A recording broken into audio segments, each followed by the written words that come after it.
আসসালামু আলাইকুম। আজকে ঘুম থেকে সকালে উঠে খামারে গিয়ে আসলে আমাদের দিনের বেলা খামারে যে এই পাশটাতে হাঁস থাকে সে পাশটাতে একটা গোকরা সাপ বা আমাদের এলাকার ভাষায় কুলিম সাপ বেঁধে আছে। আসলে আমি গিয়ে আসলে আমাদের খামারের ওইখানে হাঁস ছাড়ার আগে ওই যে টাঙ্কিটা আছে সেটা পরিষ্কার করছিলাম, তো হঠাৎ করে দেখি ওই পাশ থেকে সাপ একটু শব্দ করছিল। পরে গিয়ে দেখি আসলে সাপ রাতে বেঁধে পড়ে আছে।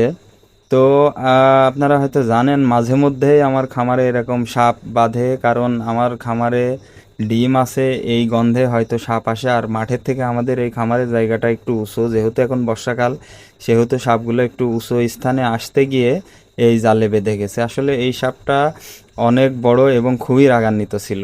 তো সকালবেলা করে আসলে এই সাপটা আমরা বুঝে পাচ্ছিলাম না যে কি করব। পরে অবশ্য আমরা এই সাপটা সাপুড়িকে ডেকে দিয়ে দিয়েছি। তো সবাই আপনাদের যাদের ডিমের খামার আছে বিশেষ করে তারা একটু খেয়াল রাখবেন আর চেষ্টা করবেন সবসময় ঘরের চারিদিক দিয়ে এই ধরনের জাল দেওয়া, যাতে এই ধরনের সাপ বা বন্য পশু পাখি চলাচলের ক্ষেত্রে একটু বাধা হয়। তো যদি এই সাপটা এখানে না বাঁধতো হয়তো আমাদেরও কাটতে পারতো বা আমাদের হাঁস মুরগির ক্ষতি করতে পারতো।